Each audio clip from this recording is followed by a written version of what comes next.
जय भीम मित्रांनो, आज आपण भगवान बुद्ध, धम्म आणि संघ या विषयावर संवाद साधणार आहोत. मित्रांनो, मिलिंद पन्नो हा बौद्ध साहित्यातला एक प्राचीन आणि खूप अभ्यासू असा ग्रंथ आहे. मिलिंद पन्नामध्ये मिलिंद राजा आणि बनते नागसेन यांच्यामधला संवाद आहे. हा एक प्रश्न आणि उत्तरांचा असा हा संवाद आहे. एके ठिकाणी राजा मिलिंद बनते नागसेनांना प्रश्न विचारतात की बनते, धर्माचा ऱ्हास का होतो, कुठल्या कारणानं होतो? आणि त्यावेळेस बनते नागसेन त्यांना उत्तर देतात की राजा, धर्माचा ऱ्हास 3 कारणानं होतो. एक, धर्म सांगण्यासाठी जर योग्य वातावरण नसेल तर. दुसरं, धम्म ऐकण्याच्या मनस्थितीत लोक नसतील तर. आणि तिसरं, धम्म सांगणारे अभ्यासू भिक्खू किंवा अभ्यासू प्रचारक नसतील तर. मित्रांनो, आजची जर एकंदरीत परिस्थिती आपण पाहिली, आजचं वातावरण पाहिलं तर लक्षात येतं की धम्माला हे पोषक वातावरण आहे. आज अनेक ठिकाणी अनेक अभ्यासू भिक्खुगण आणि त्याचबरोबर चांगले अभ्यासू उपासक तयार होत आहेत, उपासिका तयार होत आहेत आणि लोकांपर्यंत धम्म पोचवण्याचं काम ते अतिशय चांगल्या प्रकारे करत आहेत. मात्र गेल्या 2500 वर्षांमध्ये भगवान बुद्ध, त्यांचे वचन, त्यांचे विचार, धम्म आणि संघ यांच्या अनेक शब्दांमध्ये अनेक अर्थांचे अनर्थ झालेले आपल्याला पाहायला मिळतात. कदाचित हा सांस्कृतिक अतिक्रमणाचा एक प्रकार असू शकतो, किंबहुना काळाच्या ओघामध्ये शब्दांच्या अर्थांचे अनर्थही झाल्याची शक्यता आहे. आणि म्हणूनच आज पुन्हा एकदा आपल्याला बुद्ध, धम्म आणि संघ या शब्दांचे अर्थ नीट समजावून घेतले पाहिजे. मी खूप बुद्धिस्ट डीप फिलॉसॉफीमध्ये जाणार नाही आहे, म्हणजे खूप खोलवर तत्वज्ञानामध्ये जाणार नाही आहे, कारण मला असं वाटतं की माझे हे विचार तुमच्या माझ्यासारख्या सर्वसामान्यांपर्यंत पोहोचणं जास्त गरजेचं आहे. डीप फिलॉसॉफिकल डिबेट्स हे नंतर केव्हाही करता येऊ शकतील, परंतु सर्वसामान्य तुम्ही आम्ही जण जेव्हा बुद्ध रूपाची पूजा करतो, वंदना करतो, तर आपल्याला त्यातला अर्थ देखील कळला गेला पाहिजे. आपण आपले जे 3 रत्न आहेत यांच्याशी नेमकं यांचा अर्थ काय हा समजून घेतला पाहिजे. मित्रांनो,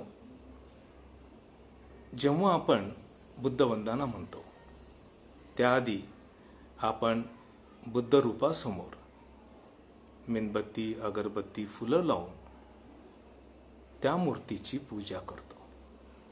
आता खरं तर बुद्ध मूर्ती म्हणणं शब्द योग्य आहे का? म्हणजे मुळातच मूर्ती म्हणजे काय, ते एखाद्या व्यक्तीला पाहिल्यानंतर किंबहुना तिच्या एका फोटोतनं किंवा प्रत्यक्ष समोर बसून शिल्पकारानं घडवलेलं ते एक रूप असतं. म्हणजे याच्यामध्ये ती व्यक्ती जीवित असेल किंवा त्या व्यक्तीचा एखादा फोटो असेल किंवा त्या व्यक्तीचं एखादं जुनं शिल्प असेल आणि त्याच्यावरनं घडवलेली ती एक मूर्ती असेल. भगवान बुद्धांची सर्वात पहिल्यांदा शिल्प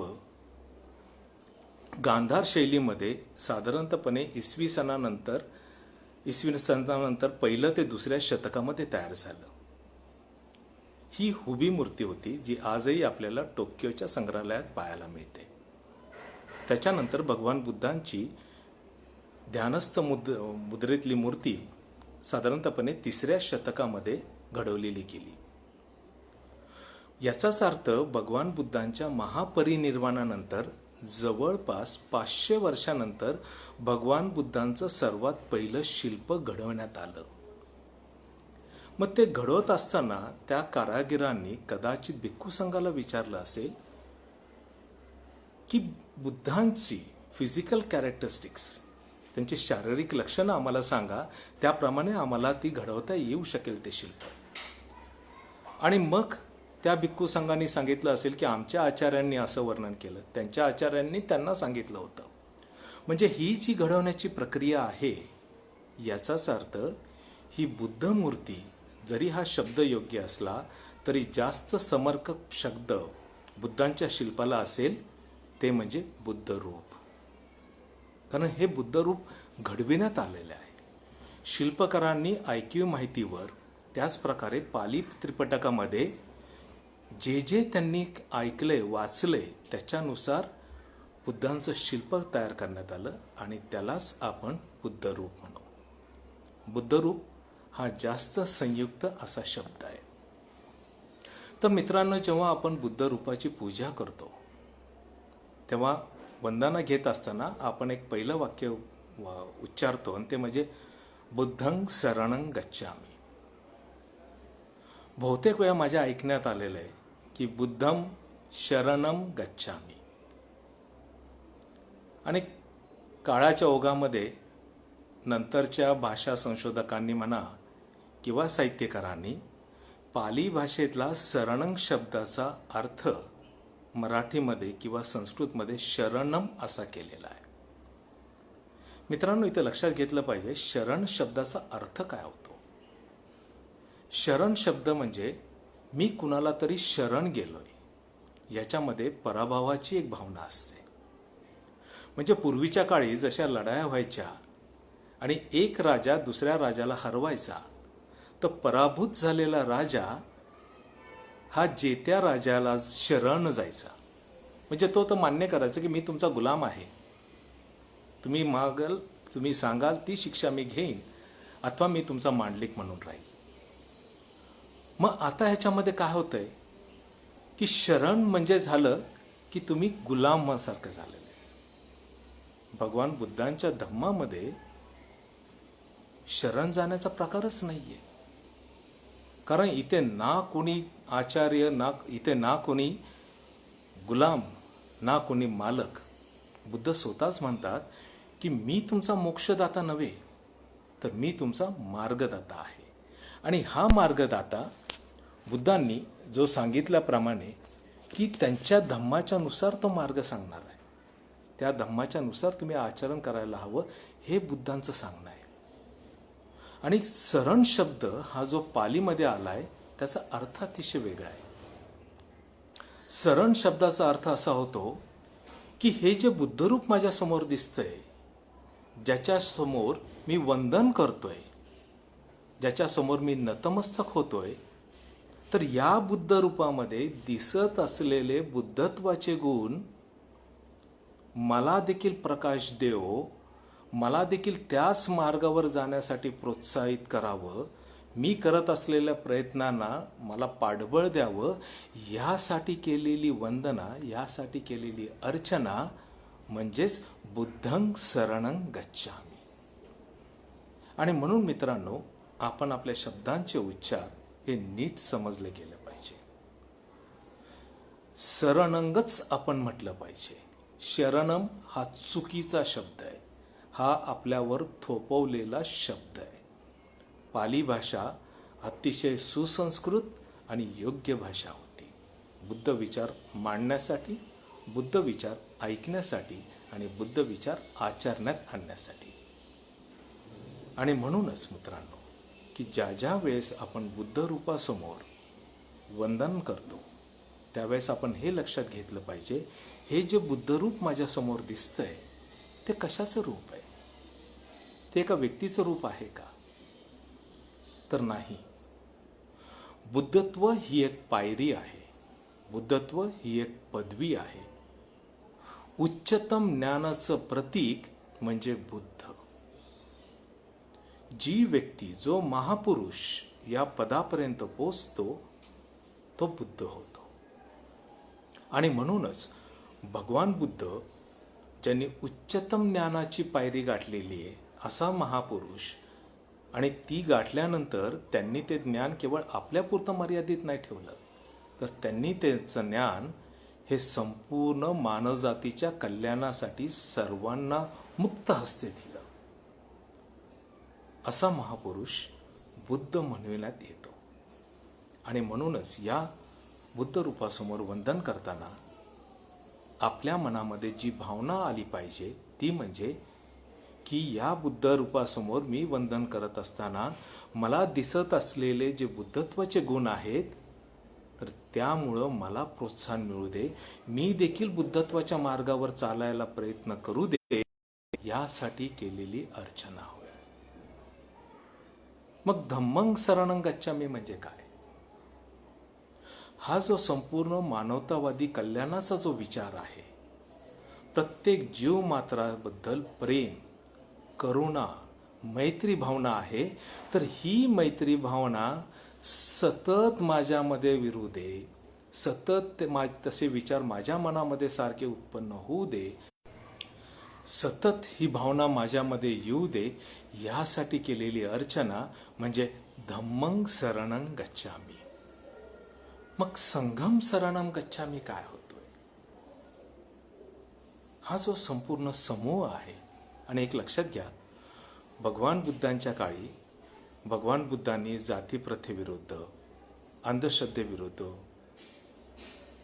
प्रचंड मोठी मोहीम उघडली होती. लोकांना जागरूकता आणली होती, लोकांना त्याबद्दल जागरूक केलं होतं. आणि त्या काळी भगवान बुद्धांनी सामाजिक रचनेमध्ये असे काही बदल केले होते की ज्याच्यामध्ये संपूर्ण समाज हा समता, स्वातंत्र्य आणि बंधुताने बांधला गेला होता. आणि त्यावेळी असलेली सामाजिक रचना बदलून भगवान बुद्धांनी भिक्खू, भिक्खुनी, उपासक, उपासिका असे सामाजिक रचना केली होती. आणि म्हणूनच त्यांना सामाजिक क्रांतिकार म्हटलं गेलं. हा जो भगवान बुद्धांच्या विचारांवर चालणारा संपूर्ण समाज आहे, आणि हा जो मानवतावादी कल्याणाचा प्रचार करणारा समाज आहे, प्रत्येकाबद्दल ज्याच्या मनामध्ये मैत्री, करुणा आहे, आणि जो अतिशय शीलवान असा समाज आहे, हा जो संघ आहे, तर ह्या संघाचे चांगले विचार माझ्या मनात येऊ दे, माझ्यातले चांगले गुण संघाला जाऊ दे, आणि असं करत हा संपूर्ण संघ, हा संपूर्ण समाज वाढत वाढत जाऊ दे, ह्यासाठी केलेली वंदना म्हणजे संघम शरणं गच्छामि. म्हणजे हा संघ भगवान बुद्धांच्या मार्गावर चाललेला, अतिशय शीलवान, मानवतावादी कल्याणाचा सतत विचार करणारा, प्रत्येक जीवमात्राला प्रत्येक वेळीस मदत करणारा असा हा संघ भगवान बुद्धांना अभिप्रेत होता. आणि म्हणूनच मित्रांनो, जेव्हा आपण ही वंदना म्हणत असतो, बुद्धं, धम्म आणि संघ, त्यावेळेस ही विचार आपल्या मनात आले पाहिजेत, तरच खऱ्या अर्थानं ही वंदना होऊ शकते. बहुतेक वेळा आपण विहारामध्ये जातो किंवा घरातल्या बुद्ध रूपासमोर आपण नतमस्तक होतो आणि आपण वंदना म्हणतो. ती एक वाचिक क्रिया होऊन जाते किंवा एक शारीरिक क्रिया होऊन जाते. त्याच्यामध्ये मानसिक क्रिया होणं खूप गरजेचं आहे. त्याच्यामध्ये चैतसिक क्रिया म्हणजे चित्तामध्ये आपला बदल होणं खूप गरजेचं आहे. आपले हे विचार तिथं उमटले गेले पाहिजे, तरच खऱ्या अर्थानं आपण बुद्धं शरणं गच्छामि, धम्मं शरणं गच्छामि आणि संघं शरणं गच्छामि हे योग्य पद्धतीनं म्हणू शकतो. मित्रांनो, असे हा संपूर्ण बुद्धांचा जो विचार आहे, हा घेऊन जाणारा हा जो संघ आहे, ह्या संघाने बुद्ध विचार वेगवेगळ्या देशांमध्ये पसरवले आणि जागतिक लेवलवर बुद्ध विचार पसरले गेले. बुद्धांचा मूळ विचार हा खूप साधा आणि सोपा आहे. बुद्धांनी मनाला केंद्रभूत ठरवलेलं आहे. बुद्ध म्हणतात, जे जे काय होणार आहे ते तुमच्या मनातनंच होणार आहे. तुमच्या मनामध्ये चांगले विचार आले तर नकळतपणे तुमचं आचरण देखील चांगलं होऊ शकेल. जर तुमच्या मनामध्ये जर वाईट विचार आले तर तुमचं आचरण देखील वाईटच होणार आहे. आणि यासाठी खूप सुंदर पद आहे धम्मपदामधलं. धम्मपद हा एक छोटेखानी ग्रंथ आहे 423 पदांचा. आणि बुद्धांचे समस्त सारे विचार ह्या छोट्याशा ग्रंथामध्ये सामावलेले आहेत. 4-4 ओळींची ही पदं आहेत. आणि माझी अशी आपल्या सर्वांना विनंती आहे की जर हा छोटाखानी ग्रंथ आपण वाचला नसेल तर जरूर विकत आणा आणि त्याचं वाचन करा. प्रत्येक पद हे बुद्ध विचारांचं पद आहे, बुद्धांनी म्हटलेलं पद आहे आणि म्हणून ते अतिशय योग्य आहे, समर्पक आहे. तर यातलं पहिलंच पद अतिशय महत्त्वाचं आहे आणि ते पद असं: मनो उपभंग मा धम्मा मनो सेठा मनोमया मनसाचे पद उठेना भासती वा करोती वा ततोनम दुःखमन्वेती चक्कम व वहतो पदम. बुद्ध इथं म्हणतात की मन हे तुमचं सर्वात अग्रेसर आहे. मन हे सर्वात प्रमुख स्थान आहे. जे जे तुमच्या मनामध्ये उमटेल तसं तसं तुमचं आचरण होत जाईल. आणि त्यासाठी त्यांनी जे उदाहरण दिलं, कारण त्या काळातले लोक होती, तो काळ होता ज्यावेळेस तिथं फक्त बैलगाडी, कदाचित रथ आणि हत्तीघोडे असू शकतील. तर बुद्धांनी इथे बैलगाडीचं उदाहरण दिलेलं आहे. बुद्ध म्हणतात की बैल हे तुमचं मन समजा आणि गाडी हे तुमचं शरीर समजा. आणि आपल्याला माहिती आहे की बैल जर उजवीकडे गेली तर गाडीही उजवीकडे जाईल, बैल जर डावीकडे गेली तर गाडी देखील डावीकडे जाईल. आणि म्हणूनच बुद्धांनी सांगितलं की हे मन जे आहे हे तुमचं सर्वात प्रमुख आहे. जसं तुमच्या मनातले विचार होतील तसंच तुमचं आचरण होईल. याचाच अर्थ की आपण आपल्या मनामध्ये सदोदित, अतिशय कल्याणकारक, अतिशय सुखकारक, कोणालाही हिंसा न पोचवणारे विचार सतत उत्पन्न केले गेले पाहिजे. आपण मनाला आपल्यासारखं सांगितलं गेलं पाहिजे की माझ्या मनामध्ये फक्त मनुष्यवादी, मानवतावादी, कल्याणकारक विचारच उमटले गेले पाहिजे. हे शत्रू देखील समोर आला तरी तुमच्या मनामध्ये वाईट विचार उमटायला नको आहे. तिथे देखील चांगलेच विचार तुमच्या मनात आले पाहिजे, त्याच्या कल्याणाचेच विचार आले पाहिजेत. तरच खऱ्या अर्थानं तुम्ही बुद्ध विचारांचे आचरण करताय असं होईल. मित्रांनो, बुद्धांचा हा जो संपूर्ण विचार आहे, जर आपण पाली त्रिपिटक वाचलं तर लक्षात येईल की बुद्धांचे काही ठोक विचार होते जे त्या काळी त्यांनी लोकांच्या मनावर खूप चांगल्या प्रकारे बिंबवले होते. त्या काळामध्ये आणि आजही आपण पाहतो लोकांच्या मनामध्ये प्रचंड प्रकारे अंधश्रद्धा भरली गेलेली आहे. बुद्धांनी या अंधश्रद्धेवर खूप बोललेलं आहे. बुद्धांनी प्रत्येक वेळेस लोकांच्या मनामध्ये असलेली ही अंधश्रद्धा काढण्याचा प्रयत्न केलेला आहे. आणि जेव्हा आपण पाली त्रिपिटक वाचतो, पालीचं जेव्हा या भाषेचा जेव्हा आपण अभ्यास करायला लागतो तेव्हा जागोजागी आपल्याला असे उदाहरणं सापडतात आणि ज्याला आपण म्हणू शकतो दिस वॉज द प्रॅक्टिकल एक्सपिरियन्सेस, आणि ज्याच्यावरनं आपल्याला बुद्ध विचार करू शकतात. बुद्ध जसे अंधश्रद्धेविरुद्ध होते तर पाली त्रिपिटकातील सुत्त पिटकामध्ये खूप सुंदर उदाहरण दिलं गेलेलं आहे. पुन्निका थेरी नावाचं एक छोटंसं एक उदाहरण तिथं आहे. एक सुत्त आहे. तर त्या सुत्तामध्ये असं आहे की पुन्निका नावाची दासी एका ब्राह्मण कुटुंबाच्या घरी दासी असते आणि तिला तिच्या मालकिनीनं सांगितल्याप्रमाणे रोज सकाळी कुडकुडणाऱ्या थंडीमध्ये किंवा पावसामध्ये तिला भांडी आणि कपडे घेऊन नदीच्या किनारी जावं लागायचं आणि तिकडं ते धुणं करायचं असायचं. आपण पाहतो पूर्वीच्या काळी देखील आपण सर्वजण आपल्या गावातली लोक ही नदी किनारी जाऊन कपडे धुवायची किंवा भांडी धुवून आणायची. तर तसा प्रकार बुद्धांच्याही काळी होता. तर एकदा तिने पाहिलं की एक ब्राह्मण ह्या कुडकुडणाऱ्या थंडीत नदीवर येत असतो, नदीमध्ये उडी घेत असतो, आंघोळ करत असतो आणि सूर्याच्या दिशेने अर्धय देत असतो, पाण्याचं अर्धय देत असतो आणि पुन्हा कुडकुडणाऱ्या थंडीमध्ये काही मंत्र पुटपुटत तो पुन्हा जात असतो. ती 2-3दा हे पाहती आणि शेवटी त्या ब्राह्मणाला ती विचारते की ब्राह्मणा, माझं एक वेळ ठीक आहे, मला माझी मालकिनीची भीती आहे, तिनं मला सांगितल्यानुसार मला ते आदेश पाळावे लागतात, तर मी धुणं भांडी करण्यासाठी कुडकुडणाऱ्या थंडीमध्ये नदी तीरी येते. पण तुला कोणाची भीती आहे? तू तर ब्राह्मण आहेस. तू काय एवढा कुडकुडणाऱ्या थंडीमध्ये येतोस आणि पाण्यामध्ये आंघोळ करून परत निघून जातोस?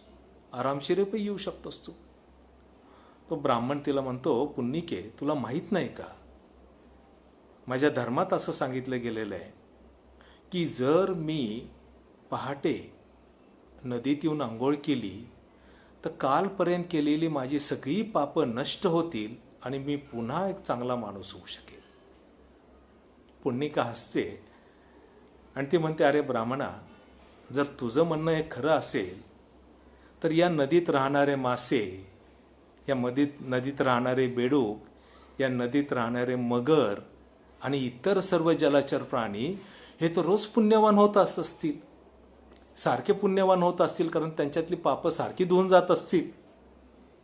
आणि पुढे ती म्हणते, अरे ब्राह्मणा, जर तू आंघोळ करून तुझी पापं नष्ट होत असतील तर कदाचित तुझी पुण्य पण वाहून जात असतील, कारण पाण्याला काय माहिती आहे पापाचा आणि पुण्यामधला फरक?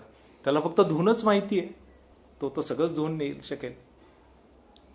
तर ब्राह्मणाला तिचं म्हणणं पटतं आणि तो म्हणतो, अरे पुन्निका, तू तर दासी आहेस, तू हे कुठं वाचलंस, तू हे कुठं ऐकलंस आणि तुझ्या बुद्धीमध्ये एवढा कसा काय फरक पडलाय? आणि मग ती सांगते की अरे माझं तर काहीच नाही. आम्रवनामध्ये बुद्ध आले असताना मी त्यांचं प्रवचन, त्यांची देशना ऐकली आणि ते जे काय शिकले मी, त्यावरनं माझ्या लक्षात आलं की हे सगळं थोटांड आहे. आणि त्या ब्राह्मणाला खूप आनंद होतो आणि तो म्हणतो, खरंच मला खूप चांगला विचार, मला खूप चांगला धम्म सापडला आहे. आता मी माझं हे सोडून देतो आणि बुद्धांच्या विचारानुसार मी माझं आचरण करेल. तर मित्रांनो, लक्षात ठेवता की बुद्धांनी प्रत्येक वेळेस वैज्ञानिक भूमिका मांडलेली आहे. आपण करत असलेल्या कृतीवर, आपण करत असलेल्या श्रद्धेवर, ती खरोखरची श्रद्धा आहे की अंधश्रद्धा आहे, याच्यावर देखील टीका टिप्पणी अतिशय शास्त्रीय दृष्टिकोनातून बुद्धांनी केलेली आहे. भगवान बुद्ध श्रद्धेच्या विरुद्ध नव्हते. उलट ते म्हणत होते, जर तुम्हाला खऱ्या अर्थानं धम्माचं आचरण करायचं असेल तर तुम्ही खूप श्रद्धावान होणं गरजेचं आहे. परंतु बुद्धांच्या श्रद्धेमध्ये एक महत्त्वाचा फरक होता आणि तो म्हणजे बुद्ध म्हणायचे की आधी माझा धम्माचे विचार ऐका, आधी ते आचरण करता येऊ शकतं की नाही ते पहा आणि मगच आचरण करा, मगच त्या धम्माचा स्वीकार करा. आणि म्हणून जेव्हा जेव्हा कोणी त्यांच्याकडे यायचं, त्यांचे विचार ऐकून प्रभावित व्हायचं आणि म्हणायचं की आम्हाला संघाची दीक्षा द्या, तुमच्या धम्माची दीक्षा द्या, तर बुद्ध त्यांना म्हणायचे, नाही, एही पस्सिको, या आणि पहा. मी जे काय वाचलंय त्याच्यानुसार काही काळ त्या व्यक्तीला संघाबरोबर राहू दिलं जायचं आणि जेव्हा त्याची खात्री पटायची की नाही, मी हे संपूर्ण आचरण व्यवस्थितपणे करू शकेल, तर त्यावेळेस बुद्ध त्याला दीक्षा द्यायची. तोपर्यंत दिली जात नसं. इतर धर्मामध्ये असं असतं की आधी तुम्ही श्रद्धा ठेवा, मग बाकीचं पुढचं बघू. बुद्ध म्हणतात, नाही, आधी या, आधी पहा, आधी बघा आणि मगच श्रद्धा ठेवा. कारण जोपर्यंत तुमच्या मनाच्या पटावर, जोपर्यंत तुमच्या सत्सद विवेक बुद्धीवर माझे विचार पटत नाही आहेत, तोपर्यंत तुम्ही ते विचार आचरणात आणू नका. असे श्रेष्ठ विचार, अंधश्रद्धाच्या विरुद्ध मात्र अतिशय श्रद्धावान असे विचार भगवान बुद्धांनी आपल्याला दिलेले. भगवान बुद्धांचा दुसरा विचार की भगवान बुद्ध म्हणतात की जर तुम्हाला एक आदर्श मनुष्य म्हणून जगायचं असेल, मानवतावादी कल्याणाचा विचार करायचा असेल, सर्वांच्या मंगलाचा विचार करायचा असेल, तर सर्वात महत्त्वाचं म्हणजे तुम्ही तुमच्यातले त्रिदोष नष्ट केले पाहिजेत. कोणते आहेत त्रिदोष? बुद्ध म्हणतात